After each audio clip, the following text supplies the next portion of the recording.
Testing. Y'all ready? Good evening. Let me say it one more time. Good evening. Not like you had your Cheerios. Good evening. All right then. All right. Again, welcome to all those who are watching us again at home and in your cars and on your job. Welcome again to Beulah Missionary Baptist Church here in gorgeous Tuscaloosa, Alabama, on a hot but good day. Somebody says hot. Well, it's summertime, and so it's usually hot in the summertime in the South. And so we're glad to be here. I'm glad to have you all here. Thank you all for coming. And again, I always welcome you all here. Some of you have never missed a Bible study. Some of you are here for the first time. Some of you are joining us for the first time. But some of you have never missed. And again, for those who hadn't missed, I want to say thank you very much. For those, again, who still want your COVID shot or want a booster shot or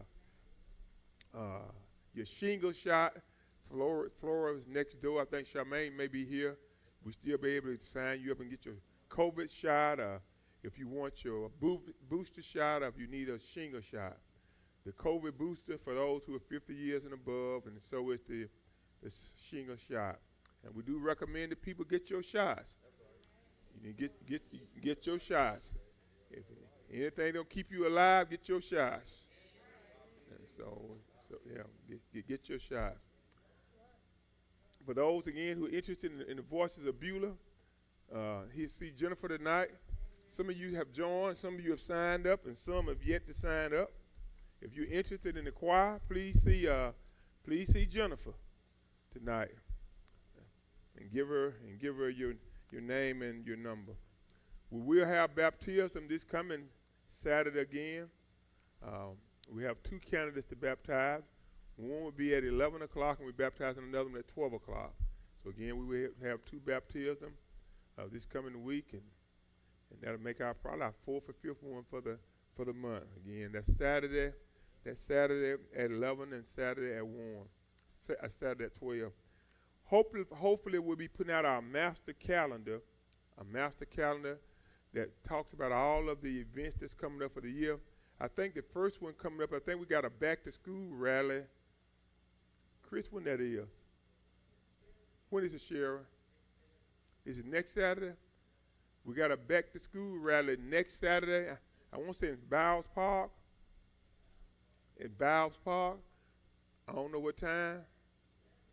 Huh?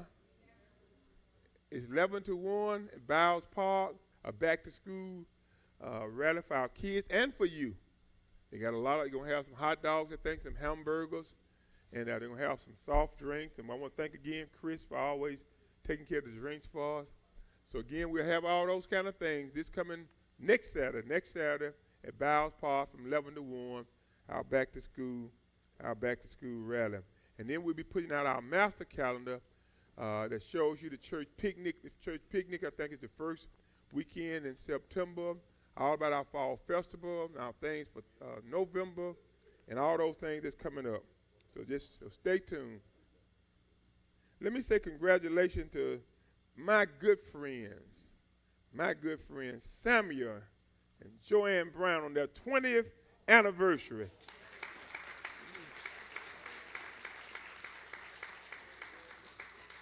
I miss y'all Sunday. I miss that firepower over there. Yeah. I appreciate y'all. Y'all have been a blessing to our church since y'all united with us. I can tell you that. I've been knowing the wife and Samuel for a very, very long time. Very good friends of mine. And we just appreciate y'all so much. Wishing y'all many more. Y'all look so young. Y'all still in love, ain't you? Yeah. 20 years. That's all right. People don't stay together that long no more. It's hard for folks to stay together 20 years. But that's good. Rhoda, how many years you been married?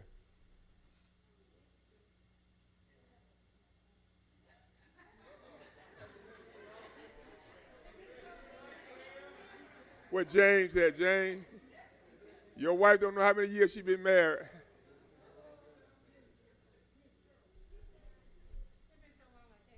so long. You making it worse for me. Let me move on. You're going to get some serious trouble. Again, thank y'all for coming. Charmaine is just coming in again. For anyone who, again, is interested in your COVID shot, your booster shot, Charmaine can put you on the list and take care of your shingle shot. Jen, who's singing for us tonight? Felicia? Felicia's here? All right, come on, Felicia. All right. All right.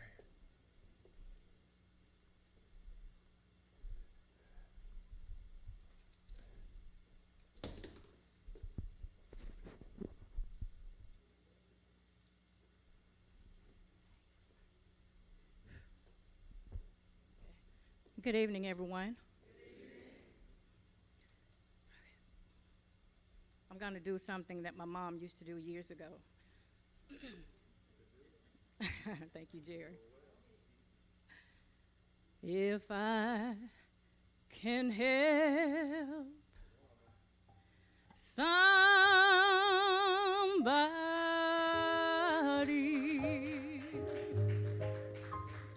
as I pass along,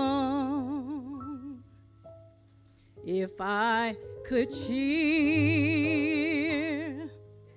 somebody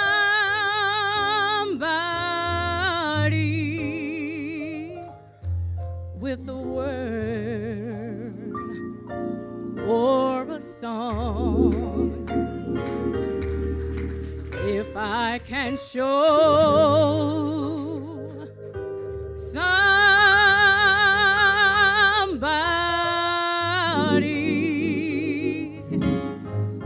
that they're traveling wrong, then my living shall not be in vain. See, my living shall not be in vain. Oh, my living shall not be in vain.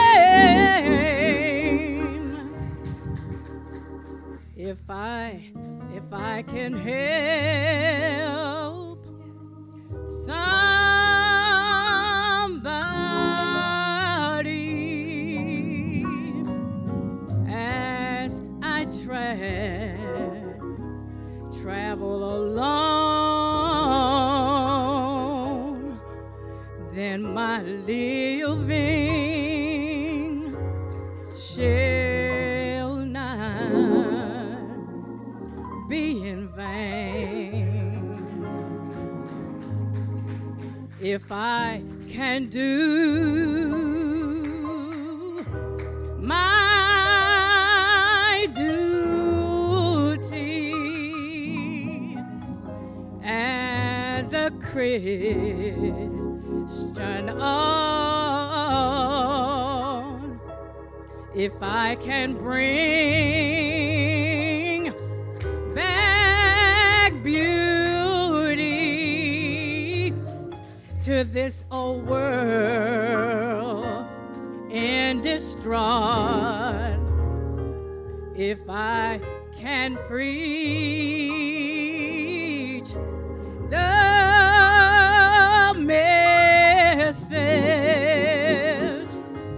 that the Master taught, then my living shall not be in vain. You see, my living, it shall not be in vain. Oh,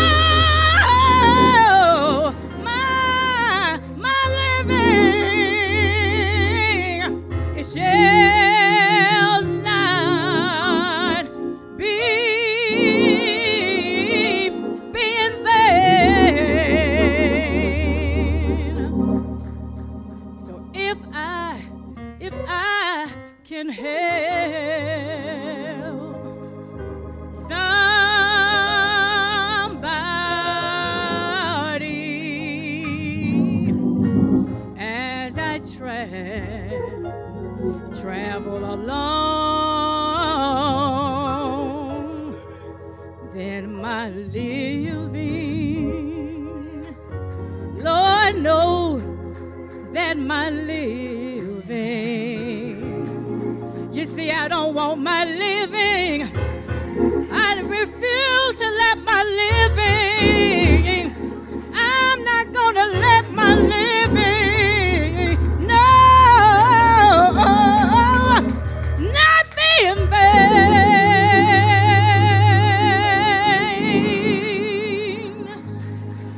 Man. Amen. Listen.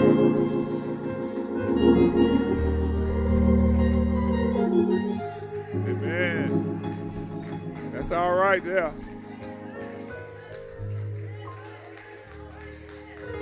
That's all right.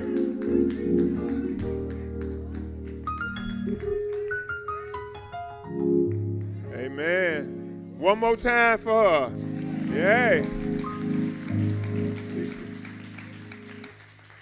She sung that. Thank you, Felicia. Such a gifted singer. Thank you, thank you, thank you, thank you. Thank you, thank you, thank you, thank you, thank you, thank you. All right, again, thank y'all again for being here tonight. And again, we look to end our series tonight on something we've been talking about for the whole month. And I've gotten so many comments about this one subject. And it's important that I often say about the Bible, we have to make the Bible come alive. And you can talk about Peter, James, and John, and that's good. But how do we live today? People have problems. You know, people have depression. We have all kind of mental anxieties. And so how do we transform those kind of lifestyles and things we're going through and make the Bible relevant to what we do? And we all, even as Christians, we have our bitter moments. When Jesus, Pastor Ball, went into the temple, y'all remember what happened when he went into the temple? And they was in there selling doves and ripping off folks. He took a small cord, the Bible says, and he what? Now, he wasn't happy when he whooped them out of there. Now, he wasn't in a happy mood. He wasn't grinning when he was whooping them. I can just imagine in my mind he wasn't grinning. Not with a cord in his hand. He told him, you turn this holy place into nothing but a den of thieves. So he couldn't have been happy with that. So that was one of those moments. So as Christians, we going to have our moments. We going to get mad. Sometimes we say things we ain't got no business saying. Yeah, you cuss when you know you shouldn't be cussing. And after you curse, you feel bad about it. Some of y'all know what I'm talking about. Y'all cussed somebody out today, didn't you?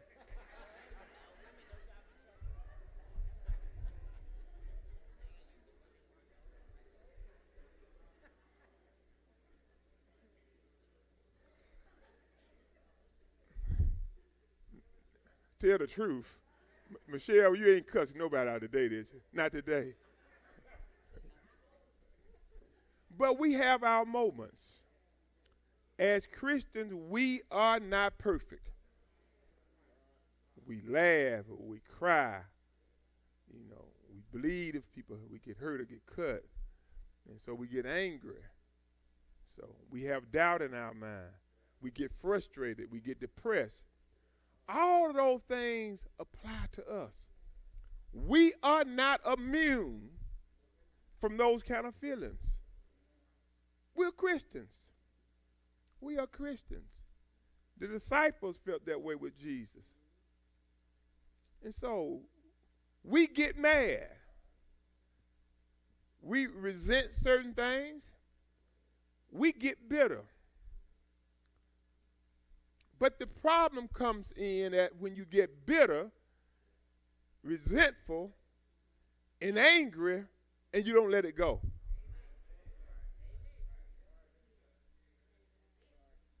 Sometimes I say something to folks, I said I'm moving on to something else. And they come back way the next day. or text me the next morning.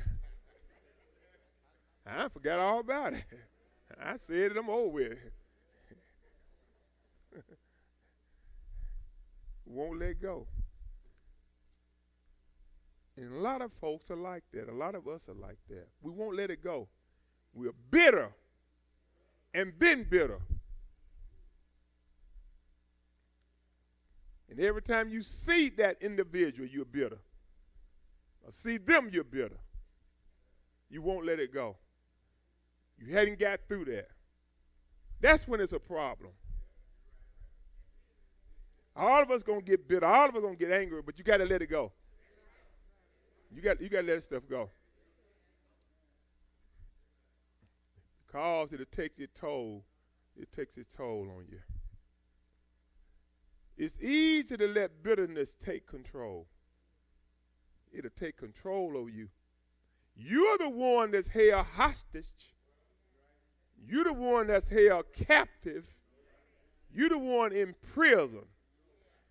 And a lot of times when you're angry and bitter at people, they don't even know it. Sometimes they do and sometimes they don't. And for those that know it, sometimes they don't even care. They don't care about you being mad. They don't care. That's just on you. You don't want. They don't even care. Or they don't even know it. Both of them the same thing. Either they don't care or don't know. Both of them the same thing. But it's easy to let it take control of you. Your bitterness is the master. Your negative thoughts can lead to actions. You just keep thinking about it, thinking about it, thinking about it, thinking about it. I talked a few weeks ago how the guy over in China, how the guy killed him for something his granddad had did. He had been plotting and planning. You harp and you think about it, you won't let it go. That bitterness turns to resentment, it turns to anger, and then you want to do something about it. If you would have stopped at the first stage and let it go, you wouldn't have got to the second stage. If you're going to rob the bank, you can stop it when you get in your car and go back in the house. While you're driving down the street, you still can stop. When you get out your car at the bank, you still can stop. Paul was on the Damascus road, Eric, and the text said when he got near, he could have turned around before he left Jerusalem. Halfway there. So when he got near Jerusalem. So if you let it go on your first stage, you won't make it to the second stage. Brothers. The Bible is full of examples of brothers who was jealous and envious, and we're going to talk about it a little later in the slide, of each other. Kinfolks. Some of you got some kinfolks right now jealous of you. Some of your own kinfolks.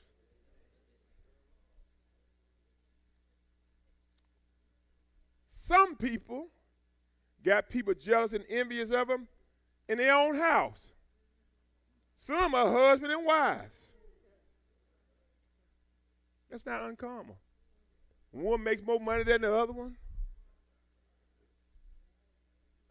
You mad? She makes more than you. You pointing at her? Nate, you just got ordained, Nate.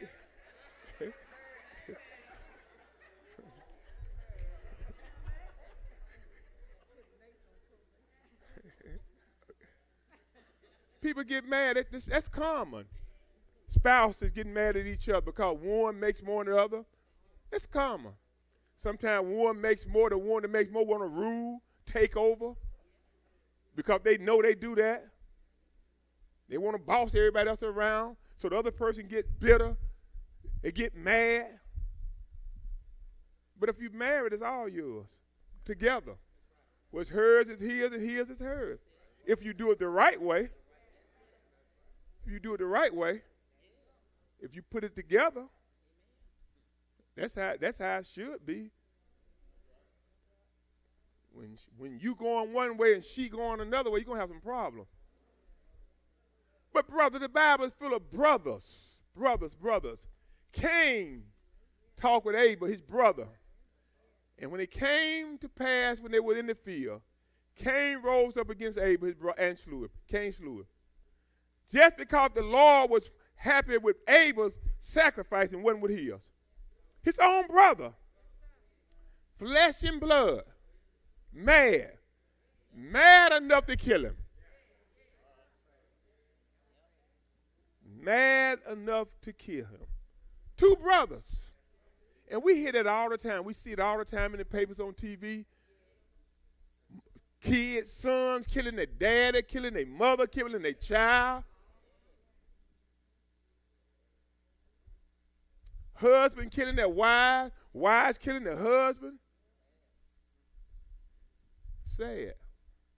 It's sad when you got to sleep in a bed with somebody one eye and one eye closed. That's bad. That's bad, there. That's bad. I don't care what nobody say. Miss C, that's bad.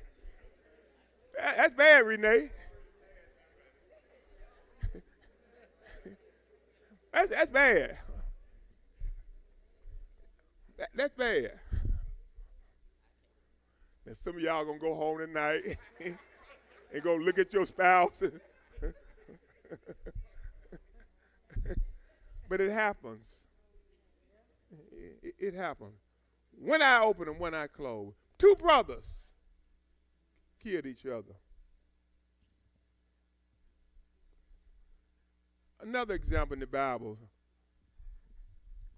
Joseph and his brothers. And they were so envious and jealous of Joseph that they hated him.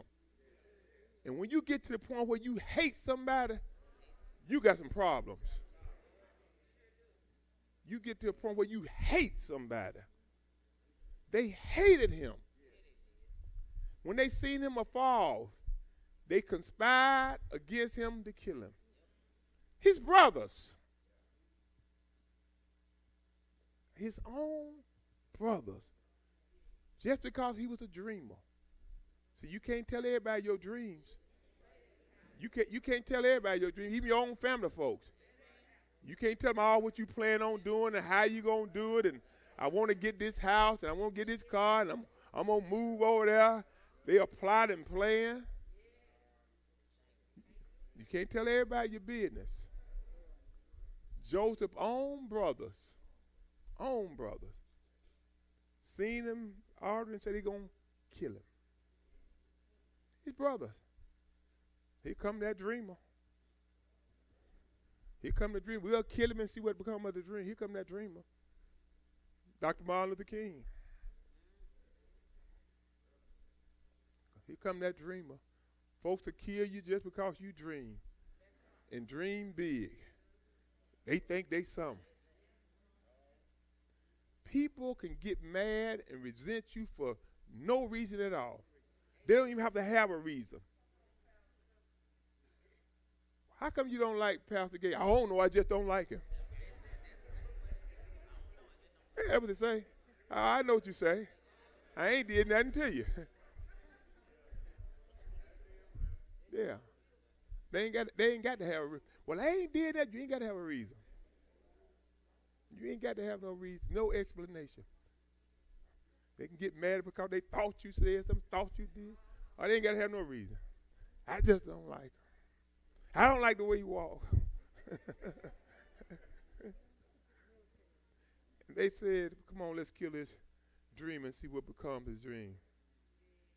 Cast him in a pit, tell a lie, say some wild animal. In other words, throwing rocks and hide their hand. Anger. Moving in, dwelling on you. Take actions on your emotions, on how you feel. We do that at home. We get mad with your spouse or your significant others, and you take action on your emotions. If you're in a lovely mood, then it's one thing.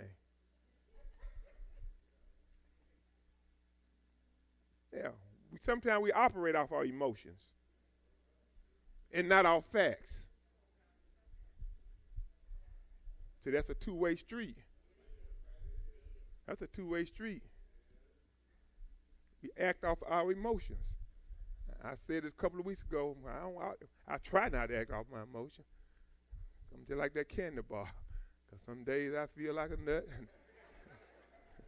And some days I don't even agree with my own self sometimes. I look in the mirror, I ain't agreeing with you saying today.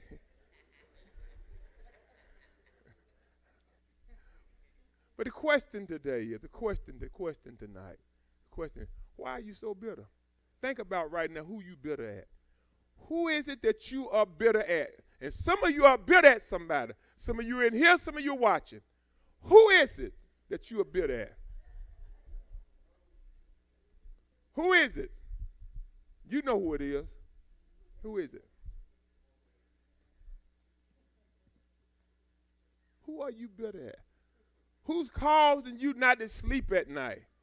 Who you won't forgive? Who you letting take its toll on you? Who you letting cutting your lifespan? Who's causing you to have some depression? Folks have killed themselves.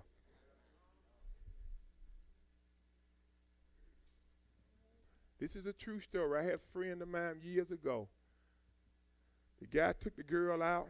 He was mad at her. Took her out. And he said, I'm going to show you something. I'm gonna get back at you. He took her out by herself. And I'm going to show you. He had his gun. He shot his own self and killed himself. He did that to try to make her feel guilty. He did that just to make her feel guilty. I'm going to show you. In his mind, she have to live with this sight the rest of her life. Sometimes we think like that when we're thinking on our emotions. You know. So why are you so bitter? Just why? And who are you bitter at? Who? Is it worth all of that? Is it worth sending your soul to hell? Is it worth running your blood pressure up, taking all them pills? Is it worth that? Is it worth breaking up your household? Is it worth losing your job? Folks get bitter all the time on their jobs. Walk out and leave. You're just mad. Do it all the time. People walk out all the time on their job, mad, bitter, at the establishment, or at their supervisor. You hurting you and your family. So who it is you so bitter at? Do you really want to let it go? Do you really want to let it go? Or do you feel guilty when you don't let it go? Sometimes we think about forgiving people, and then I say, no, I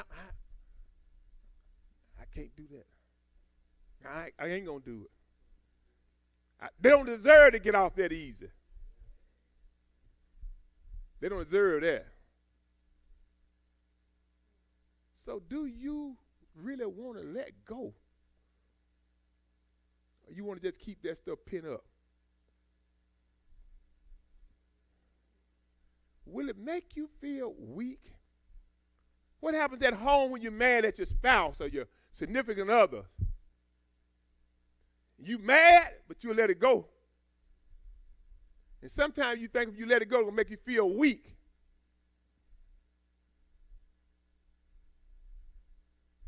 So you don't want to forgive because you're going to feel weak about it?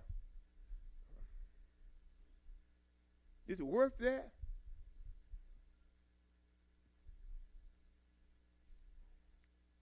It ain't worth all that. Suppose it's about character. Suppose about you being a Christian. And as a Christian, we know how to forgive.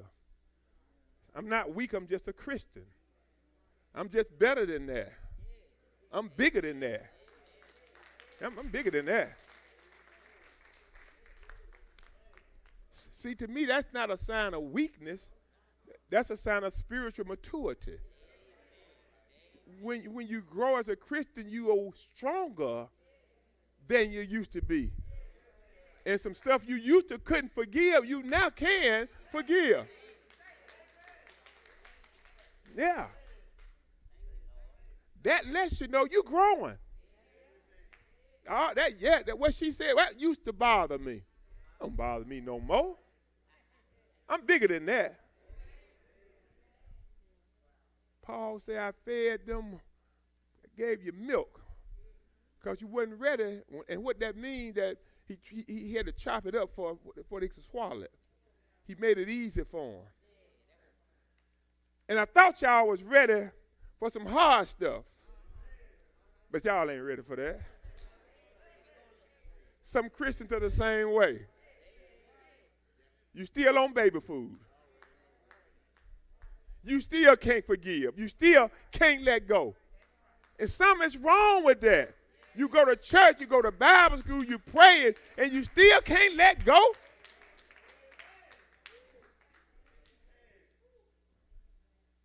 You still can't let go.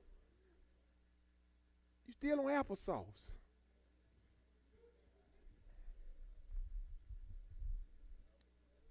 It'll make you feel weak. I'm spiritually strong. I'm just better. Better than. Do it make you feel guilty? Sometimes we're bitter and guilty. I feel guilty, but I'm still mad. I'm just mad. And I know I shouldn't feel this way. You ever felt a way you know you shouldn't feel? As a Christian, I shouldn't feel like that. I shouldn't be that mad. I ought not to be like that. I'm better. I shouldn't feel like, but I feel like that. And I feel bad that I feel like that.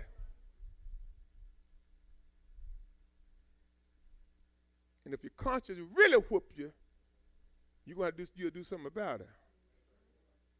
In fact, you won't even rest till you get that mouth settled. Something about you just gonna eat you up.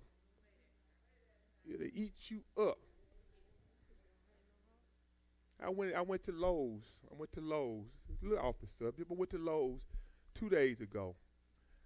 I bought some stuff and had a big plastic container, and I had some other items in the basket. The big plastic container was sitting on top of it. So me and the girl at the cash register were just talking. So I get out to the car to load the car up. And I noticed that the items in the basket wasn't in a bag. So that was a red flag. That tells me there was a chance she didn't ring the items up because the plastic container was on top of it. So I pulled the receipt out, and sure enough, she didn't charge me for the items. It's probably 4 or 5 items. Now, I could have easily, I'm at the store, loading my stuff up. I could have easily got in the car, cut my music on at 92.9 or 105. Big Dog Dre, I could have easily.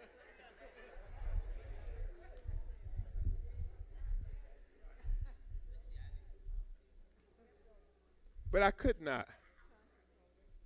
My conscience wouldn't let me do it. I went back in the store with it in my hand, and the young lady said, she said, I'm wrong. She said, because I'm supposed to check what's up under what's all in the basket. I said, well, you don't have to worry about it with me. I put it back up there.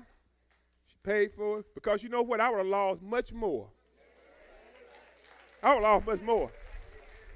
Yeah. See? I know where my blessings come from. And sometimes it's just a test. It's just a test. See? I didn't need it that bad.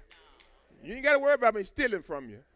I might take it from you if it's mine, but I ain't going to steal from you. But my conscience,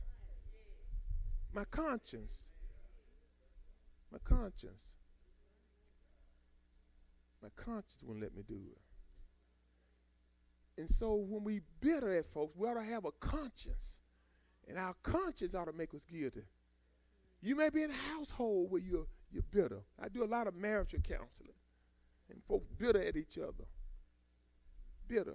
And like I say, envious and jealousy. Don't think husband and wives and significant other don't get bitter at each other. And they live lifetimes bitter at each other. Some folks live together for years just for convenience sake, or just because of the kids' sake, not because of love's sake. Because if you love, you'll forgive. But you're in an arrangement for other reasons.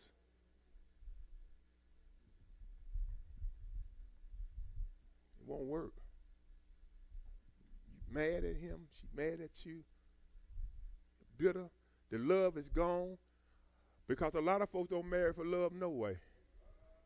They don't marry for love. Everybody that get married is not in love.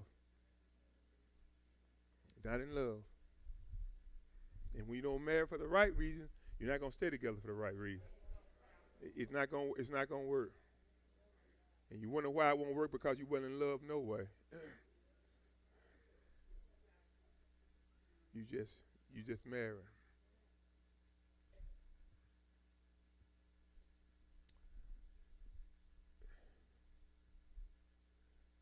Jealousy, envious. We bitter about all those things. Or sometimes we bitter when we feel like we're being used or abused. And sometimes folks will use us and we get mad. But you let it go. The problem only comes when you don't let it go. And you just keep going on. And keep going on. There are folks that's jealous right now, been jealous, mad. I've talked to someone who had a class reunion not long ago. And there was somebody in their class mad at somebody in the class. Something happened 50 years ago, and they won't even come to the reunion because somebody said something 50 years ago. People hold grudges. Bitter. You can't go to the class reunion because you're mad at something that happened 50 years ago. Still bring it up. And I'm not making this up. Still bringing it up. Remember what happened? How can you even remember 50 years ago? Yeah. You can't even move on with your life. Talking about something happened 50 years ago. Somebody did something to you. Let it go.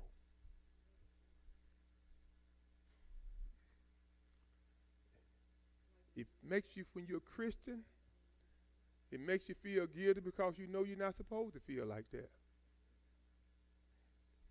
You ain't supposed to feel like that. Y'all get it on the screen. Feeling bitter can make you feel guilty because you know you're not supposed to feel like that. You're not.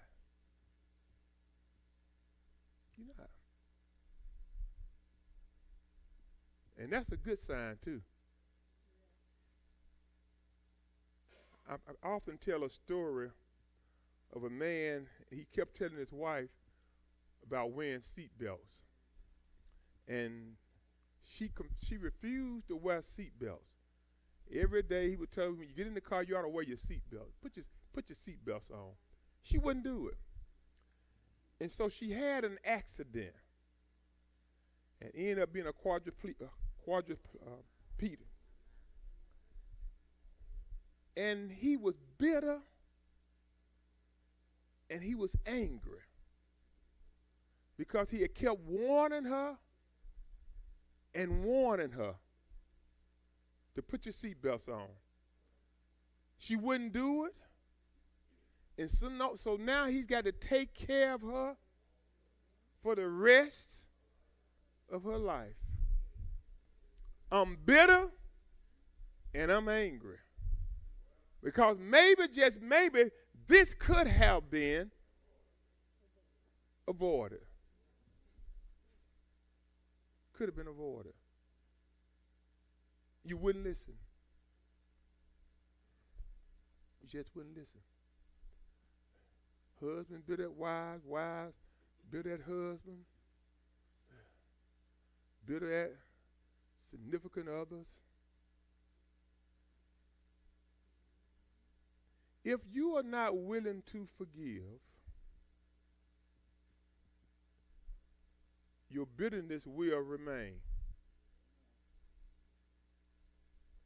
If you're not willing to forgive, your bitterness is going to remain. We pray that prayer, a model prayer, the Lord's Prayer, and ask the Lord to forgive us of our debts, of our wrongness, as we forgive others. What if the Lord did us like we do other folks? What if the Lord did that? What if the Lord wasn't willing to forgive us from all this stuff that we did? What if he was still holding on to all that stuff we've been doing? Just think about that. He's not like that. We don't want to forgive others. Forgive us, Lord, our trespasses. We forgive those. Do we really mean that, or that's something we just saying?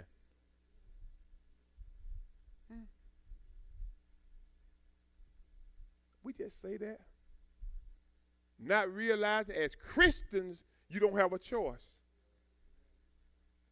Forgiveness is not a choice. You cannot make it into heaven being bitter at other folks. You can't go. You will not make it into heaven with a bitter heart, with an angry heart, with a resentful heart. You will not make it. You won't make it. You ain't going to make it. I don't care how much you pay. I don't care how much you pray. If you don't get that stuff out of your heart, see, bitterness is in your heart. It's in your heart. And only God, he'll remove it if you want him to. God will.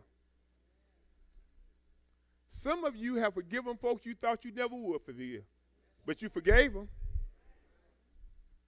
There have been some folks in your life, when you look back at them, you thought you could never get along with, you would never forgive them.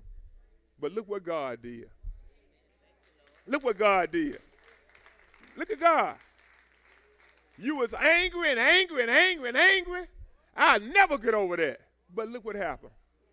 But look at God.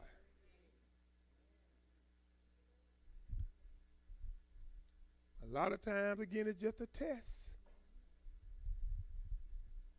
Are you willing to stand the test? Look at Jesus, how they spit on him. Called him Beelzebub, prince of the devil. Tried to trap him, and everything he did, they wanted to criticize the man. That's often I say when folks, well, he don't like you. They didn't like Jesus. He was perfect. If they didn't like Jesus and he was perfect, you know good and well folks ain't gonna like you. Who fooling who? If they didn't love a man who was perfect, who did no wrong, you know good and well they're gonna talk about me and you. I ain't getting all bent out of shape, bitter. Jesus. He was perfect. And they still hated him. Yeah. So I'm not going to be bitter and angry at you. That's between you and your God.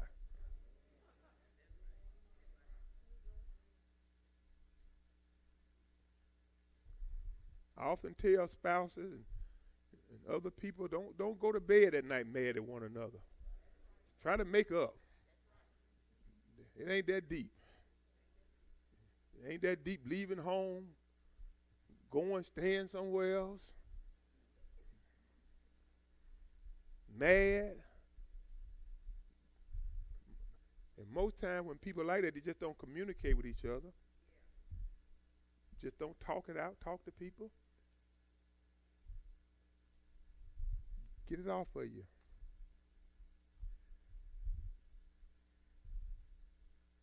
The cure for bitterness and resentment is not getting even with folks.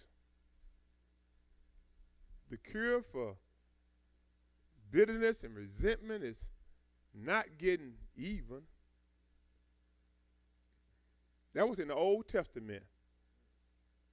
To get even, it was an eye for an eye and a tooth for a tooth. That's how they got even. I get even with them. I show them. Stole my dog, stole your cat. We all even. We all happy.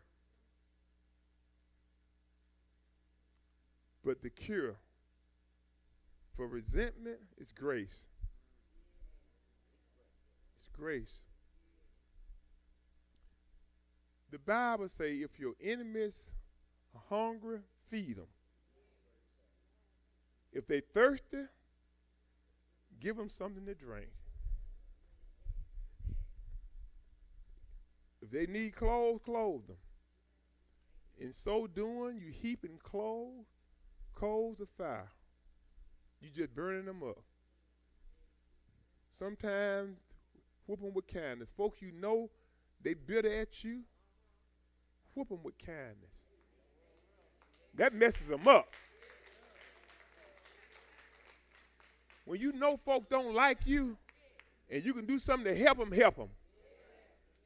I'm going to say that again. When you know folk don't like you, when you know folks mad at you, when you know folks can't stand you, do something nice for them.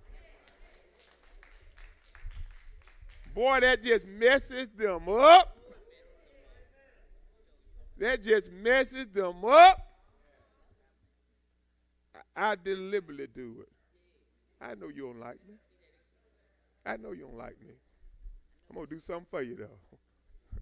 I'm going to give you something to think about. And they will think about it. Well, maybe Eric ain't that bad now. Yeah. Give them something to think about. Give them something to think about. Kindness. Grace. Grace. That's how you get even.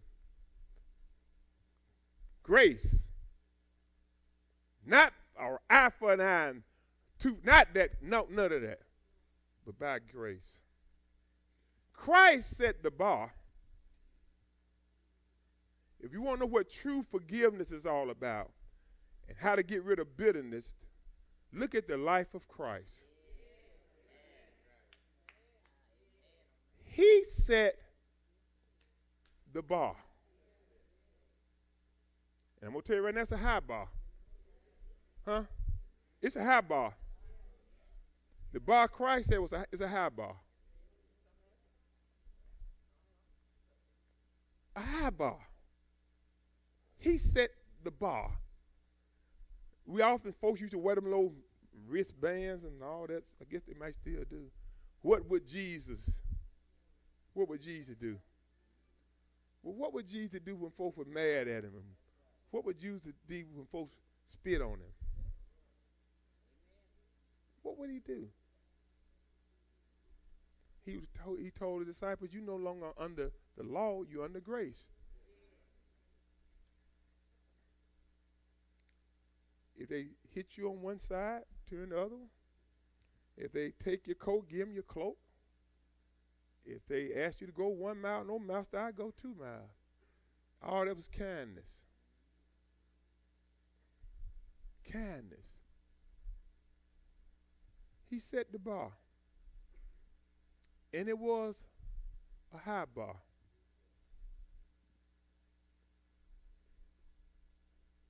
After they did all they could to Christ, and as he's hanging on the cross, he was still able to say, Father, forgive them. After all they did to him, he was still able to say, Father, forgive them, for they know not what they do. When you see folks like that and treating you that way, just say to your man, they don't know what they're doing. And I often say this, you can't control how other folks treat you, whether they forgive you, whether they bitter at you, but you can control how you treat them, whether you're angry at them, whether you're bitter at them. You got control over that. You got control over that. You control what you can control. The Lord will make a way if he knows what you want to do. If he knows, he does know your heart. I don't know your heart. The Lord knows your heart. Tonight, he's looking at every last one of our hearts at the same time. All that's watching us, all that's in here, the Lord is looking at all of our hearts right now. And in your heart tonight, do you have bitterness? Do you have revenge? Are you angry? Do you have hatefulness in your heart? What's in your heart? And if it's in your heart, you need to ask the Lord to help remove it from your heart.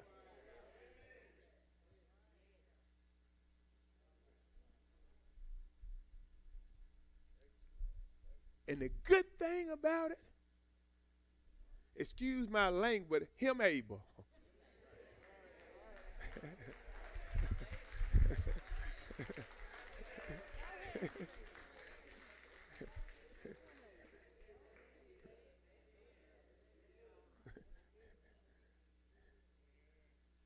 Him able to forgive you. He's able to take it from your heart. Ask him to give you a clean. Ask him to give you a clean heart. Because if you don't have a clean heart, you can't serve him. When you don't have a clean heart, you can't be happy. The scripture says, serve the Lord with gladness. You ain't glad and happy when you got all that bitterness in your heart.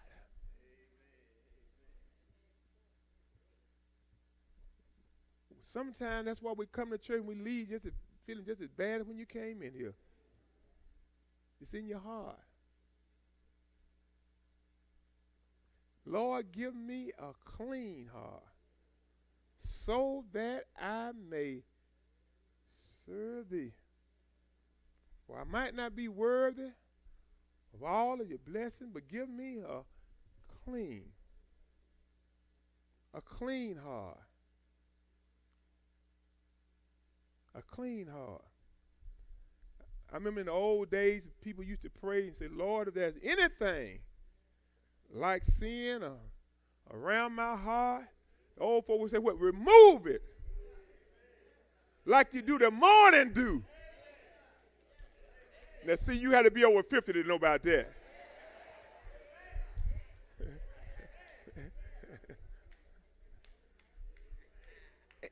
and you know, and I'm getting out of here, you know, there was a time when I didn't understand that.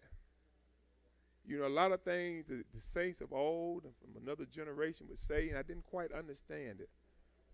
You know, I didn't understand when they say, I woke up in the morning and I'm clothed in my, that didn't mean nothing way back then.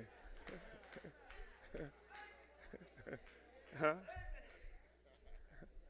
That didn't mean nothing. It didn't mean nothing when they say it's another day's journey and I'm glad about it. It didn't mean nothing. You know, it didn't mean nothing when I come and they say I'm glad to be in the service one more. It didn't mean nothing.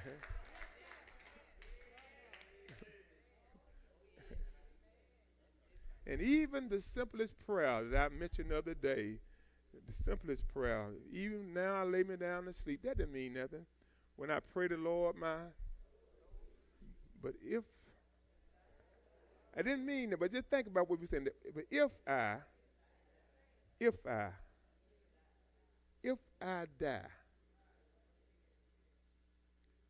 you got to think about that thing. If I die, there'll be a lot of people who are going to lay down tonight, and they're not going to get up in the morning. And you don't want to lay down with all that bitterness and all that hell in your heart. You don't want that. Because it's a true saying, you know how you come into this world, but only God knows how you're getting out of here. So if I die, that's when you need to get it right before you lay down. You need to get it right before you lay down. Because it is a true saying. If I die before I wake, it's a true saying this might be my last time. And I don't know. And when it's all over, you ain't going to have a chance to get it right again. There's no place you can go to get it right when you clock out of here.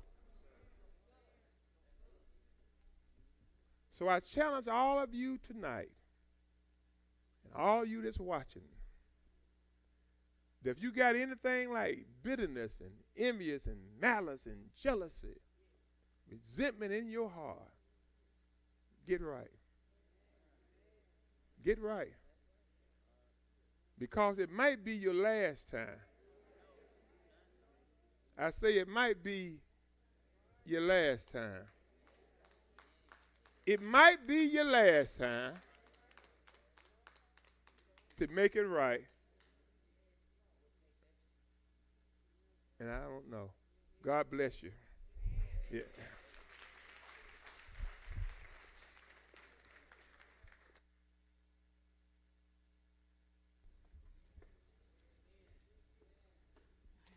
Let the church say amen. Amen.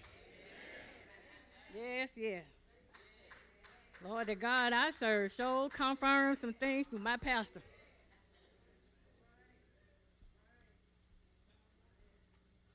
I'm going to sing this one because pastor hit it right on the head a while ago. Yes, sir. See how God do? That's how he do. I know the Lord will make a way. Oh, yes, he will. Yes, sir. I know the Lord will make a way. Oh, yes, he will.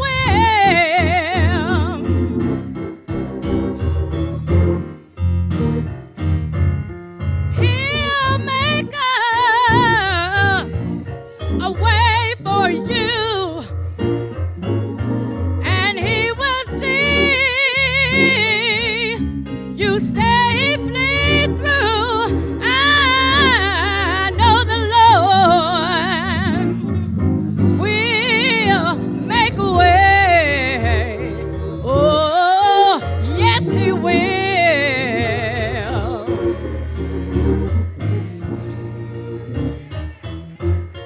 I have a Savior. I can tell all of my troubles too. Oh, yeah. And when I get burdened and I don't know just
know the Lord will make a way.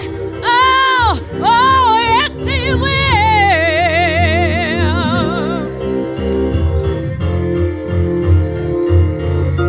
Though you may not have a friend, He'll go with you till the end. I know the Lord will make a way. Oh, yes, He will.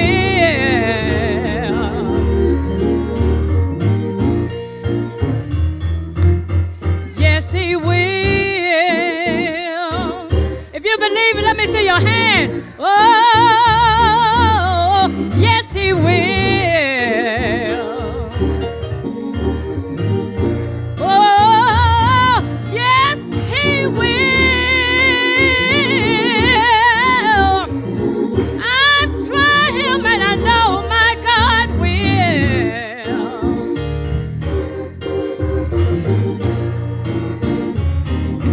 I know the Lord will make a way. Oh, oh, yes, He will.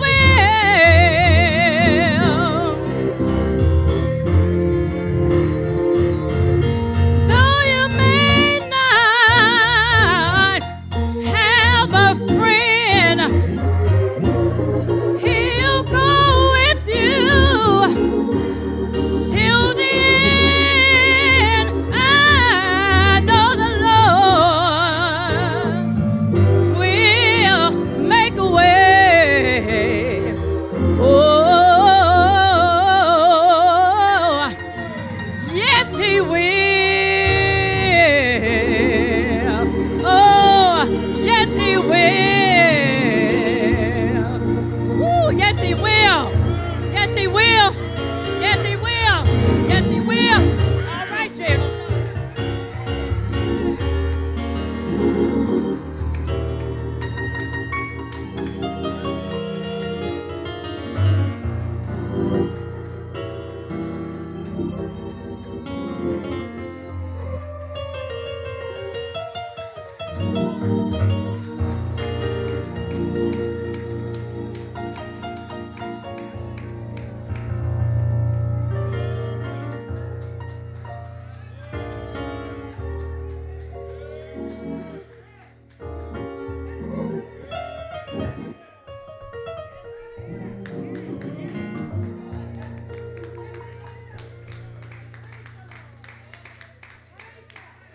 I know the Lord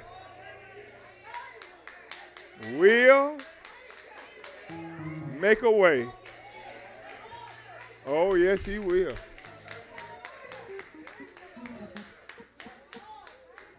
It don't have to be Sunday. You don't have to be here on Sunday to testify. It don't have to be on Sunday morning to know that the Lord will. It don't have to be Sunday morning. Do anybody know He'll make a way? Won't He do it? Won't He do it? Somebody know He'll do it. Huh? That's what I love about the Spirit of God. It don't be on Sunday. It can be on Monday. It can be on Tuesday, Wednesday. But when the Spirit of the Lord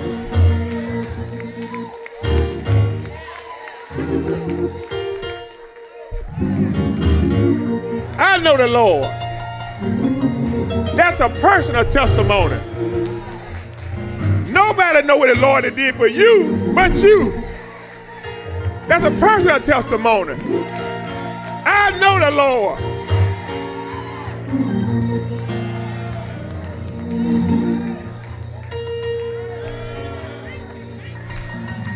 We got to get out of here. We got to get out of here, y'all.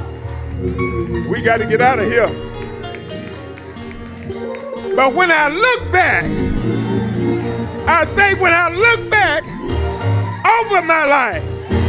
You don't know, like I know, what the Lord, I say what the Lord has.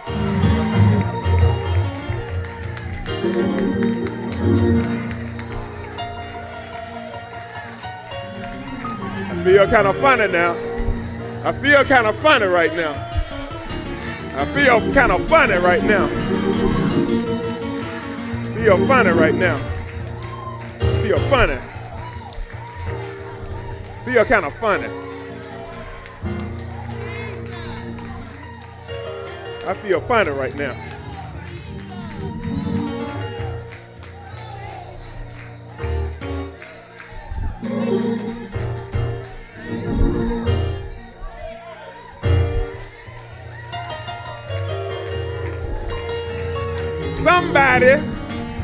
Somebody don't understand.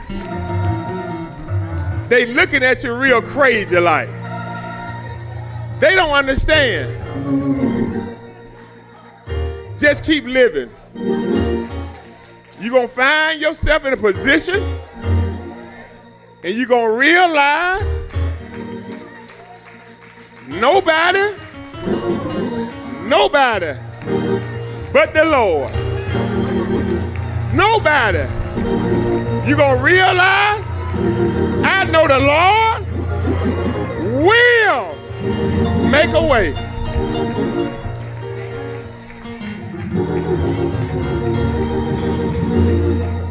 I got to get out of here. I'm getting out of here. But the reason I know it is because I've tried the man. I've tried him for myself. I've tried the man.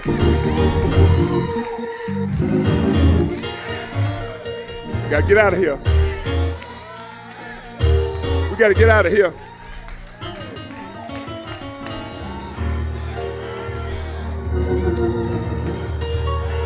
Let's get out of here, y'all.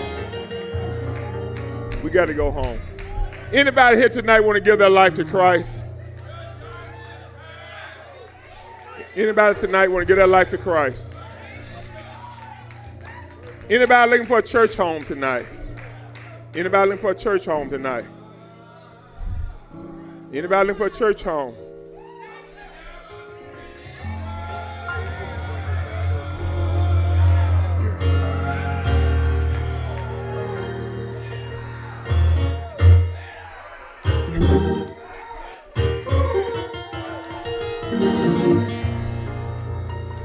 Thank you.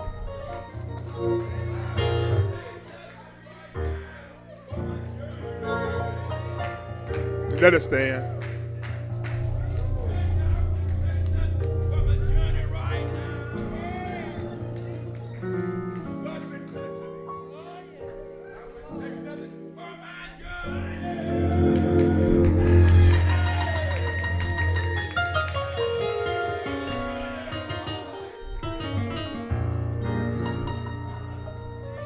Is Herman and Mary Rice here tonight? They already gone.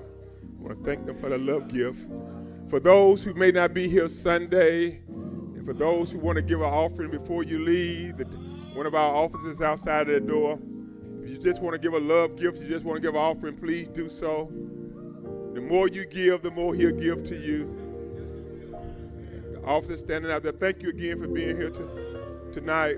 Let us bow our heads. Heavenly Father, we thank you again tonight. We thank you for what our eyes have seen and what our ears have heard. Now bless God's people as we leave this place. And we hope, Lord, we leave this place as a better person.